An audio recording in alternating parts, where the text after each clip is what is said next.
திருச்சிற்றம்பலம். தென்னாடுடைய சிவனே போற்றி, எந்நாட்டவர்க்கும் இறைவா போற்றி, ஏகம்பத்துரை எந்தாய் போற்றி, பாகம் பெண்ணுரு ஆனாய் போற்றி, குவளைக்கெண்ணி கூரன் காண்க அவளுந்தான் உடனே காண்க, உண்ணாமுலை ஊமையாளோடும் உடனாகிய ஒருவன் பெண்ணாகிய பெருமான் மலை திருமாமணி திகழ மண்ணாந்தனருவி திரள் மழலை முழவததிரும் அண்ணாமலை தொழுவார் வினை வழுவா வண்ணம் அருமே. எல்லாம் அல்ல எம்பிரான் திருவடியை மனம் மொழி மீகளால் வணங்கி திருநாவுக்கரசர் திருச்சபை ஆன்மீக வழிபாட்டு மன்ற சிவனடியார்களுக்காகவும் ஆன்மீக பக்தர்களுக்காகவும் சைவ சித்தாந்தம் உணர்த்தும் வினையும் பயனும் என்பது பற்றி நான் அறிந்தவாறு இங்கு சமர்ப்பிக்கிறேன். அன்பர்கள் யாவரும் இதை முழுவதும் தெளிவாக கேட்டு கருத்துரை வழங்கவும் எனது சேனலை சப்ஸ்கிரைப் செய்யவும் அன்போடு வேண்டிக் கொள்கிறேன். நன்றாக இருந்தால் நண்பர்களுக்கு பகிரவும். இதில் சைவ சித்தாந்தம் உணர்த்தும் கர்ம வினையும் பயனும் என்பது பற்றி பார்க்கலாம். எண்ணெளிய பிறவிகளில் மாநில பிறவிதான் யாதினும் அரிது என்கிறார் தாய்மான சுவாமிகள். எல்லா பிறவிகளையும் தவிர்த்து மனித பிறப்பை எடுத்தது கடலை கையால் நீந்துவதற்கு சமம் என்றும், நம்மை சைவ சமயத்தில் பிறக்க செய்ததே மிகப்பெரிய பாக்கியம் செல்வம் என்றும் கூறுகிறார் சம்பந்த பெருமான். இந்த மண் உலகில் பிறந்த மனித பிறப்பிற்கு மட்டுமே பிறவாமை என்னும் பெயர் உடையது. வேறு எந்த பிறவியிலும் முக்தி பேறு கிடையாது என்கின்றனர் அல்லாளர்கள். இப்படி இருந்தும் மனிதன் பிறப்பதற்கே பிறப்பதற்கே தொழிலாகி இறக்கின்றான். பிறவியின் நோக்கமே இனி பிறவாமையும் முக்தி பேரும் அடைவதுதான். இது தெரியாமல் நாம் வாழ்கிறோம். அதனால் ஆசையுடன் வதப்பட்டு பல வினைகளை செய்கிறோம். இந்த வினை என்ற கர்மாவினால் இன்ப துன்பம் நுகர்கின்றோம்.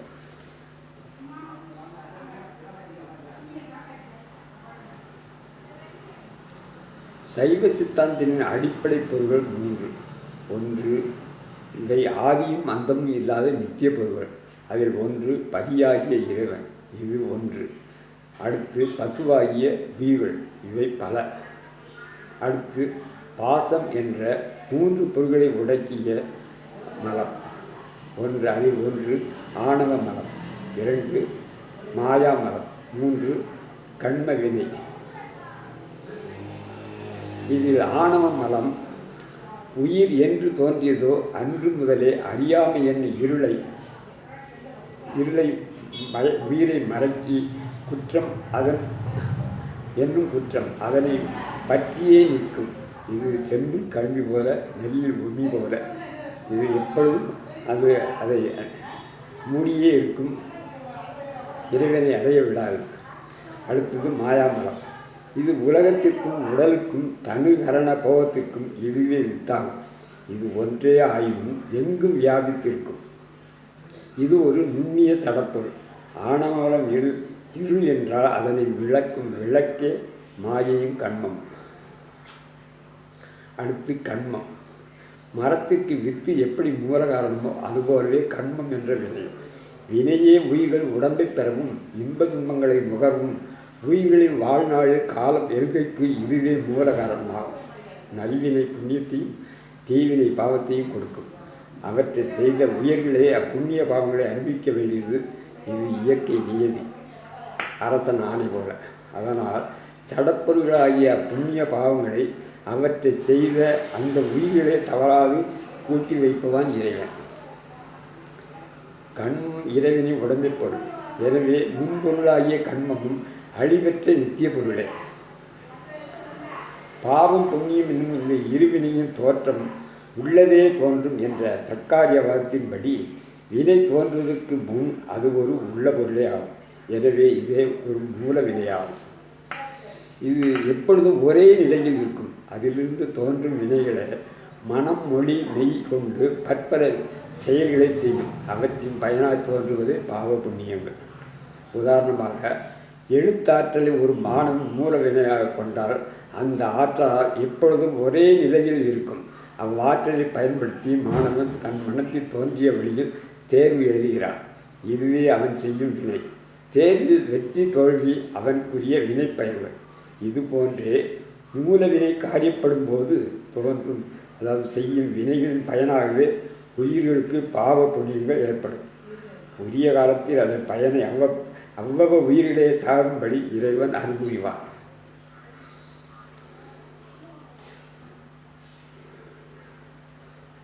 வினையின் பயனாக பெறுவதே உயிரின் பிறப்பும் அதன் உடல். செய்யும் வினை பாவமாகவும் புண்ணியமாக ஆவது உயிர் செய்யும் வினையானது. அதனால் அது அனுபவிக்கும் உயிர் நன்மை பெற்றால் அது புண்ணியமாகும், அதே தீமை பெற்றால் அது பாவமாக அமையும். உதாரணமாக, ஒரு சிறுவன் வெறிநாயை கடிக்க துரத்துகின்ற போது அதை கண்ட ஒருவர் கல்லை எறிந்து நாயை காயப்படுத்துகிறார். இவ்வினை நாயை பொறுத்தவரையில் பாவச்செயல், சிறுவனை பொறுத்தவரையில் புண்ணியச்செயல். இதுபோன்றே அறிந்தும் அறியாமலும் நடந்தாலும் மனநிலையை பொறுத்தே பாவ புண்ணியங்கள் ஏற்படுகின்றன. இக்கர்மமானது சஞ்சீதம், பிராப்தம், ஆகாமி என்ற 3 வகைப்படும். சஞ்சீத வினை அல்லது தொல்வினை அல்லது பலவினை. ஒரு உயிர் பிறவிகள் தோறும் செய்த, அதாவது கர்மங்கள் வினையின் தொகுப்பே தொல்வினை அல்லது சஞ்சீத வினை எனப்படும். நுகர்வினை அல்லது பிராப்த வினை. ஒரு உயிர் எடுத்துள்ள பிறப்பில் அனுபவிப்பதற்காக எடுத்துக்கொண்ட வினையின் பிராப்தம் அல்லது நுகர்வினையாகும். இதுவே ஊழ் அல்லது விதி எனவும் கூறப்படும். ஆகாமி வினை அல்லது வருவினை. ஒரு உயிர் எடுத்துள்ள பிறவியில் தான் என்ற முனைப்போடு செய்யும் செயல்கள் மற்றும் பிரார்த்தனையை அனுபவிக்க செய்யும் செயல்கள் வருவினை அல்லது ஆகாமி வினை எனப்படும். வினைகளின் முறைமை. இருவினையாக நல்வினை தீவினை. ஒருவன் பூமியில் விதைத்து விளைந்த தானியம் முதலின வருகிற வருடத்துக்கு உணவாகவும் வித்தாகவும் உபயோகத்துக்கு வருவது போல நான் என்ற முனைப்போடு செய்யப்படும் கர்மா வினையானது புண்ணிய பாவங்களால் விளைந்து பின்னர் இன்ப துன்பங்களை தருவதாகவும் அவற்றை அணிவிக்கும் இடத்து உண்டாகும் கர்ம வினைகளுக்கு காரணமாகவும் இருக்கும். எல்லா செயலும் எதை செய்வதே என்று காண்பவருக்கு வினை பெருகாது, மறுபிறப்பும் இருக்காது. புண்ணிய பாவங்கள் வரும் வழியும் அது போகும் வழியும். நல்வினை தீவினைகள் மனம், வாக்கு, காயங்களால் வருவன. இவ்விரண்டு வினைகளுமே அனுபவித்தே தீர வேண்டும். இது குறித்து பிராயஸ்தம் செய்ய ஆகம முறைப்படி இறைவனை நினைந்து சரியை கிரியை யோகம் செய்து அதிக பற்றான பாவங்களை குறைக்கலாம். இந்த வழியில் நீங்காது எஞ்சியவை மேல் வரும் பிறவியில் தொடர்ந்து பயன் தரும். இதுவே ஆகாமிய வினையில் கூட்டு சேர்ந்து மொத்த வினையும் கூட்டாகும். வங்கியில் சேமிப்பு கணக்கோடு சேர்ந்து மறுபடியும் சேமிப்பு கணக்காக மொத்த டெபாசிட்டாக மாறுவது போல. மனத்தினால் உண்டாகும் புண்ணிய பாவங்கள் நாம் முதலில் பார்த்தோம். இதற்கு வினையில் காரணம் மனம், வாக்கு, காயம் என்று 3 இது மனத்தினால் ஆகும் பாவ புண்ணியங்கள். அருளுடைமை, பொறாமை, பிற பொருள் விரும்பாமை, செய்நன்றி மறவாமை, வஞ்சகமின்மை, அழுக்காரியின்மை, அவா அறுத்தல், பிற துன்பம் கண்டு இரங்கல், சிவ தியானம் இவை மனநிறைவாக உண்டாகும் புண்ணியங்கள். இவற்றுக்கு மாறாக நினைவுகள் எல்லாம் பாவங்களாகும். வாக்கினால் உண்டாகும் புண்ணிய பாவங்கள் புறங்கூறாமை, உண்மை பேசுதல், தர்மம் போதித்தல், இனிவைகளை சொல்லுதல், வேத ஆகமங்கள் ஓதுதல், தமிழ் திருமறைகள் தேவார பாடல்கள் பாடுதல் ஆகியவை வாக்கினால் உண்டாகும் புண்ணியங்கள். இவைகளுக்கு மாறாக சொல்பவை சொற்களால் உண்டாபவை எல்லாம் பாவங்களாகும்.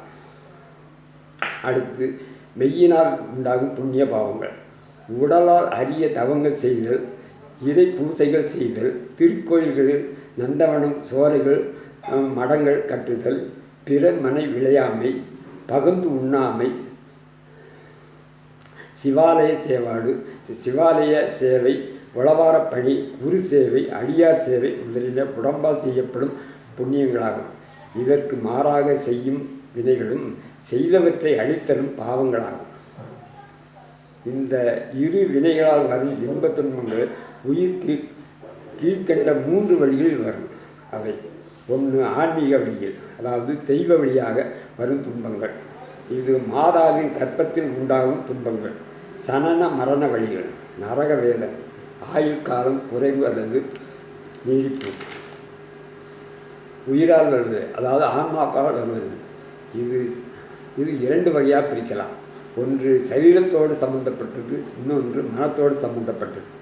சரீரத்தோடு சம்பந்தப்பட்டவை தத்தம் சரீரமான உடல் வியாதினாலும், மிருகங்களினாலும், பிற ஜீவராதிகளாலும், அரசராலும், பிசாசுகளாலும், கல்வராலும், பிற மனிதர்களாலும் உண்டாகும் பாவங்கள்.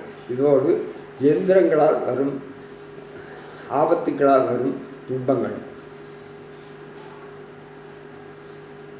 மனதுக்கம், பிறருடைய கல்வி, செல்வம், வசதி வாய்ப்பு கண்டு பொறாமைப்படுதல் முதலியவற்றால் வரும் துக்கம். பௌதிகத்தால், அதாவது இயற்கையாக வருவது, பஞ்சபூதங்களால் வருவது. அது குளிர், வெப்பம், மழை, காற்று, மின்னல், இடி போன்ற இயற்கை மாற்றங்களால், வெள்ளச்சாதாரம் போன்றவைகளால் உண்டாகும் கேடுகள். இந்த வினையின் பயன்கள் தரும் வழிகளை பார்ப்போம். கண்மம் பயன் தரும் முறை 3 விதமாக உள்ளது. 1. தவம் செய்யும் சாதி, ஆயுள், 3 போகம் என்பன. முப்பிறவியில் செய்த நல்வினை தீவினை இப்பிறவியில் சாதி, ஆயுள், போகம் என்பதற்கு காரணமாக இருக்கும். அவை சூட்சுமமாய் கருவியில் அமைந்து கிடந்து பிறந்தபின் அனுபவத்திற்கு வருவனவாகும். சாதி, ஆயுள், போகம் என்ற 3 நல்வினை தீவினைகளுக்கு தகுந்தபடி உயர்ந்த சாதி, தாழ்ந்த சாதி, அதிக ஆயுள், அற்ப ஆயுள், அதிக போகும், அற்ப போகும் என பல பேதங்களில் உயிருக்கு உடல் அனுபவிக்க வருவனவாகும். ஆக ஒரு உயிர்க்கு உடம்பு உண்டாக காரணம் கர்ம வினையாகவும், கர்ம வினையின் பயனாக உடம்பு கிடைப்பதும், வித்துக்கு மரமும், மரத்துக்கு வித்தும் காரணமாவது போல தொடர்ந்து நீண்டு கொண்டே ஆற்று நீர் ஓடும்போது மேடு பள்ளங்களில் நிரம்பி தொடர்ந்து ஓடுவது போல இது வாழ்க்கை சக்கரத்தில் கர்ம வினை செயல்படுகிறது. நாம் செய்யும் நல்வினையும் தீவினையும் நமக்கே திரும்ப வரும் என்பதுதான் அரசின் நியதி. செய்வினை செய்வான், அதன் பயன் கொடுப்பானும் மெய் வழியாக நான்காகும் என்கிறார் சேக்கிழார் பெருமான். செய்த வினைக்கு சமமான எதிர்வினை வந்தே தேரும், தீதும் நன்றும் பிறதரவாரா செய்தவனுக்கே வரும் என்கின்றன மூதுரை நூல்கள். வினை பயன்கள். இந்த வினை பயன்கள் இப்பிறப்பிலும் வரலாம், மறுபிறப்பிலும் வரலாம், எப்போதும் வரலாம். செய்த வினை பக்குவப்பட்டு அது செய்த வினை பக்குவத்திற்கு ஏற்ப இறைவனையே தக்க தருணத்தில் ஊற்றுவிப்பார். பசி வந்தால் தானே சாப்பிடுகிறோம், அதுபோலத்தான் விதைக்கும் விதை அது பக்குவம் அடைந்து தானே முளைக்கிறது. உதாரணமாக பயறு, தென்னை விதைத்தால் பயர் உடனேயும் தென்னை 2 மாதம் கழித்தும் முளைக்கின்றன. இது போன்ற சில விதைகள் பக்குவம் அந்த நீரில் ஊற வைத்து விளைக்கப்படுவதும் உண்டு. எனவே விதையானது பக்குவப்பட்டால் தான் முளைப்பது போல இந்த கர்ம வினையும் அதுபோல வினையின் தன்மையும் பக்குவப்பட்ட ஆன்மாவுக்காகவே பயன் தரும். மேலும் வினையின் நுகர்வோரின் பக்குவம் அறிந்தே இறைவன் அதனை ஊக்குவிப்பான். இந்த வினையை யாருக்கும் பகிர்ந்தோ முழுவதுமாக விற்கவோ மாற்றவோ முடியாது. இதனை அந்தந்த உயிர்களே அனுபவிக்க இறைவன் தந்த கருணையின் முடிவே. அவ்வுயிர் பக்குவப்பட்டு தண்டனையாகவோ துன்பமாக ஏற்றுக்கொண்டு தீவினைகள் மேலும் சேராவலும் தொடர வேண்டும் வாழ்க்கை பயணத்தை. கண்மமானது செய்த முறையின் இன்றி பக்குவமான முறையில் பயன் தரும். அதனால் முன் செய்த வினைப்பயன் முன்னாகவோ பின்னாகவோ மாறி வரலாம். சில கண்மங்கள் இந்த செல்வத்தில் செய்யப்பட்டு முன் உள்ளவையோடு சேர்ந்து இம்மையிலே அணிவிக்கப்படுவனாகவும் இம்மையில் செய்தவை அடுத்து வரும் செல்வத்தில் பறிப்பனவாகும். சில வினைகள் பக்குவமின்மை காரணமாக அடுத்த செல்வத்தை அனுபவத்துக்கு வராது. இன்ன காலத்தில் பக்குவமாகும் என்றும் இன்ன காலத்தில் அனுபவமாகும் என்று சொல்ல முடியாதவாறு நின்று காலம் தரத்துக்கு ஏற்ற பக்குவமுற்று ஏதேனும் ஒரு வருடத்தில் எப்பொழுதாவது வருவதாகவும் இருக்கும்.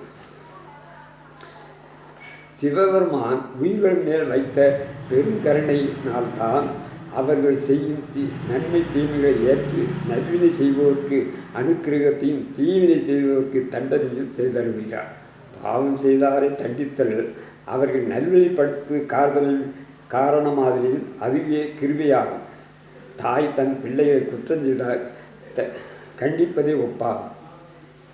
ஆன்மா செய்த வினையை இறைவரே நினைத்தால் தவிர்க்க முடியாது. இதற்கு ஒரு உதாரணமாக ஒரு கதை இலங்கை செயராஜ் அவர்கள் அடிக்கடி கூறுவார்கள். ஒரு திருக்கோயில் விஷ்ணுவ கோயிலில் ஒரு பூசாரியாக ஆச்சாரியார் இருந்தார். அவர் வறுமையில் தினமும் பூஜை செய்து வாடிக்கையாக கொண்டிருந்தார். தனக்கு எவ்வளவு பெரிய வறுமை ஏற்பட்டாலும் தான் எப்படியாவது அதற்கென்ன நைவேத்தியங்கள் செய்து பூஜை செய்து கொண்டு வந்திருந்தார். இந்த கோயில் ஒரு தர்மகர்த்தாவின் கண்ட்ரோலில் இருந்தது.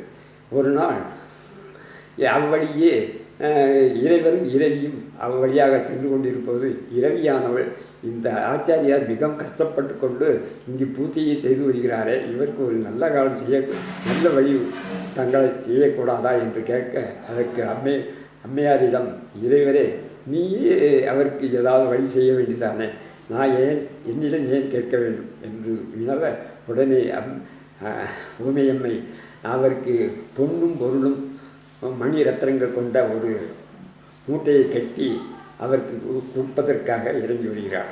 அப்பொழுது ஆச்சாரியாரோட பூஜையை முடிக்கும் பருவத்தில் அந்த கோயிலுடைய தர்மகர்த்தா தன்னுடைய பிறந்த நாளில் அன்பிக்கும் விதமாக கோயிலுக்கு வருகிறார். பூஜையில் கலந்து கொள்கிறார்.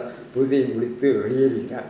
வெளியேறிய பின் உமையம்மை அந்த சிவாச்சாருக்கு கொடுக்க வேண்டிய பொன்னும் பொருளும் மூட்டையை கோயிலிருந்து எதிர் வாசலில் போடுகிறார்.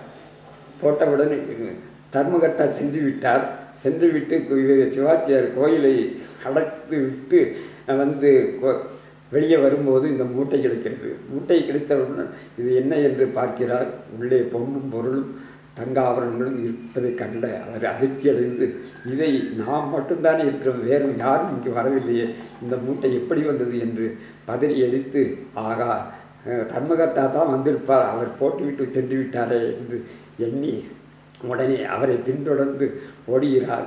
ஐயா இந்த ஓடி அவரிடம் கொடுப்பதற்கு ஓடுகிறார். அவரை ஏதோ ஆச்சாரியார் வருகிறார் என்று வண்டியை நிறுத்தி கோயிலுக்கு இவர் கொடுத்த மூட்டையை பெற்றுக்கொண்டு, இது இறைவன் அடித்த வரப்பிரசாதம் போலுக்கு நமக்கு கிடைத்த அதிர்ஷ்டம் என்று கொண்டு அதை வாங்கி கொண்டு சென்று விட்டார். ஆனால் ஆச்சாரியார் இதையும் தனக்கு கிடைத்த பொருளையும் இது நம்முடையது இல்லை, எனவே இது யாருக்கு கிடைக்க வேண்டியதா என்று மனம் திரும்பி வந்து கொண்டிருக்கார். இதை அறிந்த இறைவியும், நான் பார்த்தாயா, நான் அவர் அந்த முன்வினையின் காரணமாக அந்த சிவாச்சாரியார் அனுபவித்தே ஆக வேண்டும் என்பதை உணர்த்தவே, நீ கொடுத்தாலும் அதை ஏற்றுக்கொள்ளும் பக்குவத்தில் அவருடைய ஆன்மா இல்லை. எனவே அவர் செய்த வினைக்கு தக்கபடியே அவருக்கு பொன்னும் பொருளும் கிடைக்கும், நன்மையும் தீமையும் அமையும். இதுதான் விதி என்கிறார் இறைவன். ஆக ஒரு ஆன்மா இறைவனை வணங்கினால் அந்த வினையானது எப்படி குறையும் என்றால், அதனுடைய வன்மையை குறைத்து பருத்த விதை போல ஆக்கலாம், அல்லது அந்த உயிர் தாங்கும் தன்மையை அந்த ஆன்மாவுக்கு கொடுக்கலாம். இதுதான் இறைவரால் செய்ய முடியும். இதனால் தான் இறைவனை கண்ட அருளாளர்கள் தங்கள் துன்பத்தை அனுபவித்தே கரையேறினர். எனவே அவர்கள் பிறவா நிலைமை பற்றி முக்தி பெற்றார்கள். உதாரணமாக ரமண மகரிஷி தனக்கு புற்றுநோய் உண்டு என்பதை தெரிந்திருந்தும் அனுபவித்தே முக்தி பெற்றார். அப்பெருமான் இறைவனின் சோதனைகளை தான் அனுபவித்தே முற்றி பெற்றார்.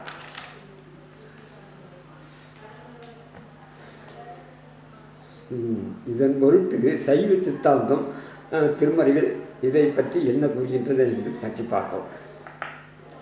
உயிர்கள் தான் செய்த வினையை அனுபவித்து வினை பெயர் நீக்க பெற்று பிறவா நிலை பெற்று முக்தி பெற வேண்டும். சஞ்சீத வினை தீர உயிர்கள் தக்க பருவத்தில் குருவின் துணை கொண்டு தீட்சை பெற்றோ அல்லது அவர்கள் அருளாலோ வினைகள் யாவும் சூரியகாந்தத்தின் முன்னுள்ள பஞ்சு போல தீந்து கரியிடச் செய்து முக்தி பெயர் பெறலாம். வறுவினையான ஆகாமியுடன் சேராதிருக்க எந்த செய்தாலும் இது இறைவன் செயல், இது அவன் அளித்த கருணை என்றும் செய்யும் செயல் எல்லாம் அவன் செயலே என்று எண்ணி செயல்பட்டால் ஆகாமியினை வராது. பிரார்த்தனை என்ற நுகர்வினை கழிய இறை வழிபாடு செய்ய வேண்டும். தேவார பாடல்களை பாடி சிவ வழிபாடு செய்து வந்தாலே பிரார்த்தனை தீரும். தேவார பாடல்களில் இது பற்றிய ஒரு எடுத்துக்காட்டுகளை பல இடங்களில் காணலாம். தேவார பாடல்களில் வினை நீக்கத்துக்கென்று நால்வர் பாடிய பாடல்கள் ஏகப்பட்ட பதியங்கள் இருக்கின்றன. இந்த பதியங்களை உற்று நோக்கி கவித்து பாடி வந்தாலே அந்தந்த வினைக்கு ஏற்ற பதிய பாடல்களை பாடி வினைகள் குறைக்கலாம். ஒரு உதாரணமாக சம்பந்த பெருமான் பாடிய பாட்டு, கைவினை செய்து எம்பிரான் கடல் போற்றுதும் நாமடியோ செய்வினை வந்தென்று தீண்டப்பெறாது நீலகண்டம் என்கிறார் சம்பந்த பெருமான் 1ஆம் திருமுறையில். இது கைவினை செய்து கடல் போற்றுதும் என்பதன் என்னவென்றால் அன்போடு மலர்பிடித்திட்டு கொண்டு வந்து சிவபெருமான் திருவடியை போற்றுவதன் முன்வினை நீங்குவதோடு செய்வினையும் தீண்டாது என்கிறது. தேவார பாடல்களில் பெரும்பாலான பதியங்கள் வினை நீக்கம் பற்றி அருளப்பட்டன. வினை கழிய கைவினை செய்து எம்பிரான் கடல் போற்றுவதே வேண்டும். மேலும் கைவினை செய்தல் என்றால் திருக்கோயில்கள் அழகிடுதல், விழுகிடுதல், பூப்பறித்தல், பூத்தொடுத்தல், பாமாலை பாடுதல், தலையார கும்பிடுதல், புத்தாடுதல் போன்ற தொண்டிகளை செய்து இறை வழிபாடை போற்றி பருதல் வேண்டும். இதற்கு அப்பர் பெருமானுடைய பாடல் வாயிலாக நாம் முழுவதும் அறியலாம். நிலை பெறுமாறு எண்ணிதியே நெஞ்சே நீவா நித்தலும் எம்பிரானுடைய கோயில் புக்கு புலர்வதன் முன் அலகிட்டு மெழுகுமிட்டு பூமாலை புணர்ந்தேத்தி புகழ்ந்து பாடி தலையார கும்பிட்டு கூத்துமாடி சங்கரா போற்றி போற்றி என்றும் அலை புணர்சே செஞ்செழியும் ஆதி என்றும் ஆரூரா என்றென்றே அலராதே இல்லை என்ற பாடல்கள் வாயிலாக உழவார்ப்பணி எவ்வாறு செய்ய வேண்டும், கோயில்களில் திருப்பணிகள் எப்படி செய்யலாம், எவ்வாறு செய்ய வேண்டும் என்பதை இந்த பாடல் வழி நமக்கு உணர்த்துகிறது. இதே போன்று பஞ்சாட்சர பதியத்தில் ஒரு பாடலை பார்க்கலாம்.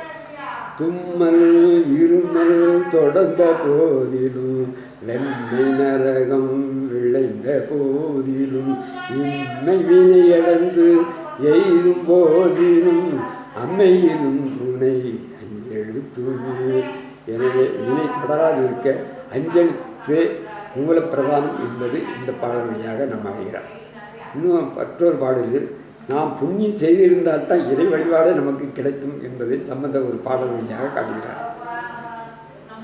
என்ன புண்ணியம் செய்தேனே நெஞ்சமே இருங்கடல் வையத்து முன்னம் நீ கூறி நல்லினை பயனிடை முழுமணி தரளங்க மண்ணு காவேரி சுதிரு வளஞ்சுழி வானனி வாயார பண்ணியாதரித்து ஏத்தியும் பாடியும் வழிபடும் அரணானே.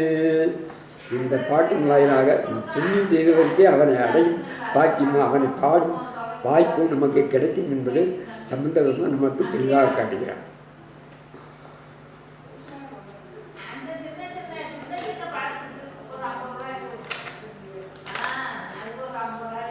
இதை போன்ற பதிய பாடல்கள் நாம் அங்காங்கே திருமறைகளை பாடலாம்.